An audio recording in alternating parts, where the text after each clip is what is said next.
you fluent in accounts payable? Do you understand all the jargon that people use? In the last few years, we've added quite a few terms. Stick around for a short discussion on accounts payable jargon and then a quick explanation of some of the terms that everyone needs to know today. Use of accounts payable jargon, or for that matter, jargon in any field, is something that we all end up doing even though we know better. The problem is that when you do it, sometimes the people that you're talking to don't understand it, they don't know what you're talking about, they make inaccurate assumptions, or they're reluctant to ask and they assume it's something else. And this can lead to all sorts of problems. And to be honest, I'm one of the worst culprits of this. And if you've caught me doing it, despite my best intentions, please feel free to call me out in the comments section below. Often, these terms populate our conversation, and whoever we're talking to is left scratching their head because they don't know what we're talking about. And do you know when it's critical and that you really should avoid using these terms? When you're trying to get management approval for something,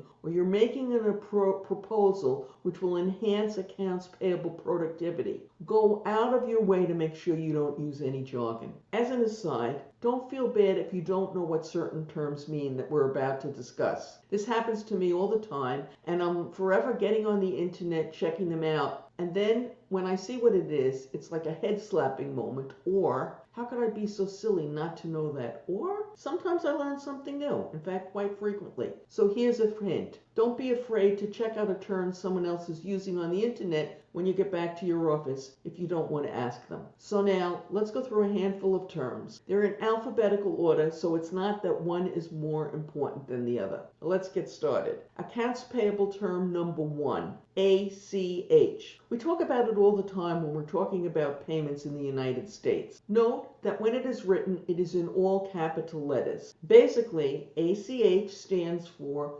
Automated Clearinghouse. What we mean when we say we're making an ACH payment is that we're making a direct payment from our bank account to the account of the person we're paying. It can be in the form of a credit or a debit, although most of the time it will be a credit. It's an electronic payment. Not all electronic payments are ACH, but all ACH payments are delivered electronically. It's money that goes from the payer's account to the payee's account. Now, many watching this are probably most familiar with direct deposit of payroll, which has been around for over 50 years now. Today, in addition to paying their employees using direct deposit, many organizations are paying their suppliers using ACH, and the terminology direct payment has evolved basically from direct deposit. All right, accounts payable term number 2, BYOD. We don't hear this term as much today as we did a few years ago, but it's got some implications for some of the stuff going on, so I want to talk about it. Again, note it's all in capital letters. BYOD stands for Bring Your Own Device, and it refers to the concept where people were getting tablets and mobile phones on their own at home for personal use, but they were also bringing them to work and logging into the company's ERP system,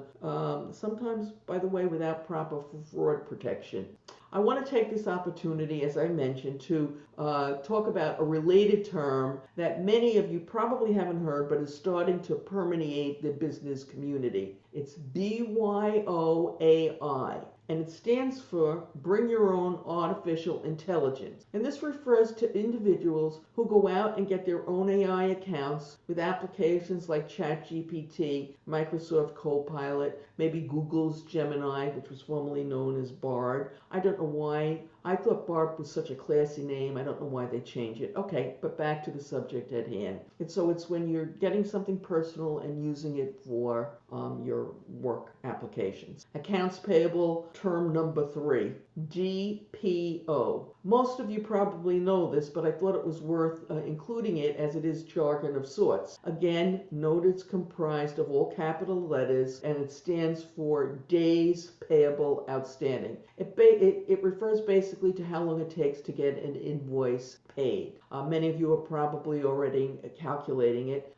It's something that you want to keep your eyes on if it's an issue for your organization. And if you're a public organization, you really want to keep your eyes on it because your investors will be keeping an eye on it as well. And if you're interested in learning more about DPO, we have another video on it, and I'll put a link to it in the description. Accounts payable term number 4, ERS. If you're in the automotive industry, you'll know what I'm talking about, but otherwise you may not have heard it. It's written all in capital letters, and ERS stands for Evaluated Receipt Settlement. Basically, this involves a matching and a payment process where there's no invoice involved. That's right, no invoice. The concept is pretty simple, and honestly, it makes a lot of sense. You send a purchase order to the seller gets the purchase order, they fulfill the order, and they deliver the goods. And the order, when they deliver it, includes a packing slip or a receiving document. Between the receiving document, or the packing list, whatever you're calling it, and the purchase order, which will also include terms and conditions that were pre-negotiated, you really don't need an invoice. You should be able to go ahead and pay it without having to rely on the invoice. And as I've said, to me this makes a lot of sense. Hasn't been adopted widely outside the automotive industry. There are a few places that do use it. Accounts payable term number 5, ICR. Now, most of you have probably heard of OCR, which stands for Optical Character Recognition. Again, all written in capitals. ICR is a related term, and it stands for Intelligent Character Recognition. So it's a concept related to OCR. Accounts payable term number 6, JE. Now, if you're an accounting professional, you probably recognize it. Yes, it stands for journal entry. And we've also got a longer discussion on journal entries, which again, I'll put a link in the description if you're interested in learning more about them. Okay, accounts payable term number 7, P2P. Now, we've had some competition, by the way, for this. Many times you'll see P2P in discussions of those new apps, like the new payment apps like Zelle and Venmo. In those instances, it stands for peer-to-peer or person-to-person. But when we're talking about the accounts payable and the purchasing space, and we talk about the P2P process, we mean the procure-to-pay process, which some call purchase-to-pay process. Essentially, it refers to the whole process from the creation of the purchase order to the payment. You'll see a related term on the other side called the letter O, to C, order to cash, and that just refers to the flip side of the transaction.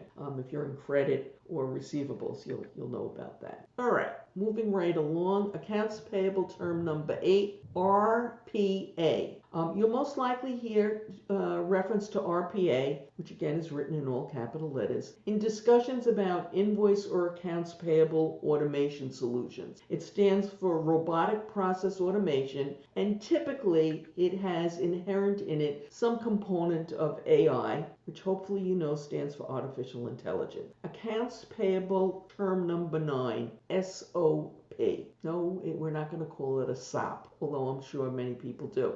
SOP is a broad term used in accounts payable and many other functions for that matter, and it stands for Standard Operating Procedure. In a well-run accounts payable function, accounts payable departments updated SOPs are part of your accounts payable policy and procedures manual. And now getting to the one that I always mess up, accounts payable term number 10, T&E. I've included this one, as I've alluded to, because it's probably my biggest faux pas, and I should know better. Inevitably, if I use it when I'm giving a talk, there's always someone in the audience who either raises their hand and says, Mary, what does T&E stand for? Or if I'm doing an online presentation, they write it in the question box. So I always try and remind myself, don't forget, say T&E means travel and entertainment. And I just did it again. I'm talking about T&E, and I didn't tell you that it stands for travel and entertainment until just now. You'll hear this most frequently when you're talking about expense reports, reimbursements, etc. Having a good grasp on the jargon used in accounts payable is just one part of the core competencies needed to work in, manage, or have responsibility for the accounts payable function. We recently put together a longer look at some of the other competencies needed, which you can watch right now using the link that has appeared on your YouTube screen and is in the description. Good luck.